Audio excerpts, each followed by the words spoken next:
فرعون کا پاسپورٹ مرنے کے 3000 سال بعد کیوں بنایا گیا؟ فرعون کے بال اور ناخن آج بھی کیوں بڑھتے ہیں؟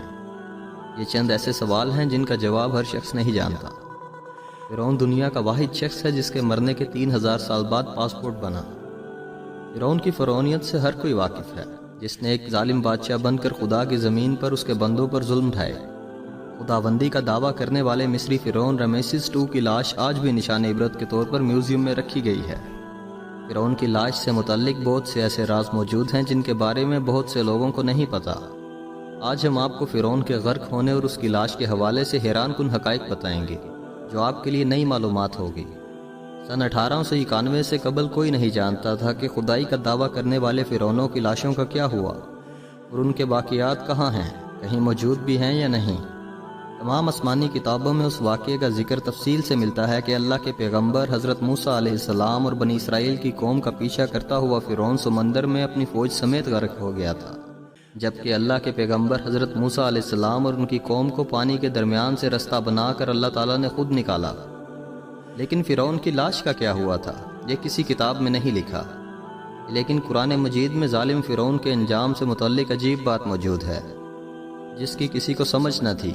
قرآن کریم کی سورہ یونس کی آیت نمبر 92 میں اللہ تعالیٰ نے ارشاد فرمایا، جس کا ترجمہ یہ ہے، تو آج ہم تیری ہی لاش کو نجات دیں گے تاکہ تو ان کے لیے نشان عبرت ہو جو تیرے بعد ہیں، اور حقیقت یہ ہے کہ بہت سے آدمی ہماری نشانیوں سے غافل ہیں۔ یہ واقعہ آج سے 3500 سال قبل پیش آیا تھا۔ فرعون کے ڈوب کر مرنے کے بعد فرعون کی لاش کو اللہ کے حکم سے باہر پھینک دیا گیا تھا، جبکہ باقی لشکر کا کوئی نام و نشان نہ ملا۔ مصریوں میں سے ایک شخص نے ساحل پر پڑی فرعون کی لاش کو پہچان لیا۔ اس نے پہلے دربار کو بتایا، پھر اس کی لاش کو محل پہنچایا گیا۔ درباریوں نے اس کی لاش کو مسالے لگا کر پوری شان و احترام کے ساتھ تابوت میں رکھ کر محفوظ کر دیا۔ حنوط کرنے کے عمل کے دوران ان سے ایک غلطی ہو گئی تھی۔ فرعون چونکہ سمندر میں ڈوب کر ہلاک ہوا تھا اور مرنے کے بعد کچھ عرصہ تک پانی میں رہنے کے باعث اس کے جسم پر سمندری نمکیات کی ایک تہ جم گئی تھی۔ مصریوں نے اس کی لاش پر نمکیات کی وہ تہ اسی طرح رہنے دی اور اسے اسی طرح حنوط کر دیا۔ اللہ تعالیٰ کی کتاب قرآن کریم میں فرعونوں کے قصے بڑی تفصیل کے ساتھ بیان کیے گئے ہیں، اور اسی سلسلہ میں اس فرعون کے جسم محفوظ کرنے کے متعلق آیت بھی نازل ہوئی تھی۔ سال 1871 میں مصر کے شہر الگورنیہ سے تعلق رکھنے والے غریب اور معمولی چور احمد عبد الرسول کو فرعونوں کے حنوط شدہ لاشوں کی طرف جانے والا خفیہ رستہ مل گیا۔ احمد عبد الرسول نوادرات چوری کر کے بیچا کرتا تھا۔ ایک دن وہ دریائے نیل کے کنارے کے قریب تبیسا کے مقام پر اسی سلسلے میں پھر رہا تھا جب اسے اس خفیہ رستے کا علم ہوا۔ جب وہ وہاں نوادرات کی چوری کے لیے سرنگ کھود رہا تھا تب اسے کچھ لوگوں نے پکڑ لیا اور پولیس کے حوالے کر دیا۔ اس جگہ کی مسلسل کھدائی عمل میں لائی گئی اور سال 1891 کو دوسری ممیوں کے ساتھ فرعون کی لاش بھی ملی۔ اس کے کفن پر سینے کے مقام پر اس کا نام درج تھا۔ اس کی لاش پر تحقیق کی گئی تو اس بات کی تصدیق ہو گئی کہ وہ فرعون کی لاش ہے۔ سال 1966 میں فرعون کی ممی خراب ہونے لگی تو اس وقت کی مصری حکومت نے فرانس کی حکومت سے درخواست کی کہ فرعون کی ممی کو خراب ہونے سے بچایا جائے۔ جدید سائنسی ذرائع سے اس کی موت کی وجہ بھی معلوم کی جائے۔ بعد ازاں فرعون کی ممی کو فرانس لے جایا گیا اور اس کے لیے باقاعدہ فرعون کا پاسپورٹ بھی بنایا گیا تھا، کیونکہ اس وقت کے فرانس کے قانون کے مطابق لاشوں کا بھی پاسپورٹ بنایا جاتا تھا۔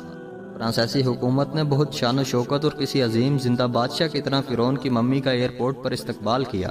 اس کے بعد فرعون کی ممی کو ماہر ڈاکٹروں کی ٹیم کے حوالے کیا گیا، جس کی سربراہی ڈاکٹر مورس نے کی۔ مائکروسکوپ ٹیسٹنگ کے ذریعے تمام اعضاء کا باریک بینی سے جائزہ لیا گیا تو معلوم ہوا کہ اس کی لاش اور جسم میں سمندری ذرات ابھی تک موجود ہیں، اور اس کا گوشت ہر روز تازہ ہوتا ہے اور بڑھتا رہتا ہے، اور موت بھی اس کی پانی میں ڈوبنے کے باعث ہوئی تھی۔ ڈاکٹر کو علم تھا کہ لاش کسی اسلامی ملک سے ملی ہے۔ تجسس کے ہاتھوں مجبور ہو کر ڈاکٹر مورس مصر گئے، جہاں انہوں نے ایک مصری سائنسدان سے ملاقات کی۔ اس مصری سائنسدان نے قرآن مجید کی سورہ یونس کی آیت 90 اور 96 کا ترجمہ لفظ بلفظ سنایا۔ فرعون کے بال اور ناخن تاحال بڑھتے ہیں۔ اس حوالے سے سائنسدان بھی یہی کہتے ہیں کہ انسان کے مرنے کے بعد بھی اس کے بال اور ناخن بڑھتے رہتے ہیں۔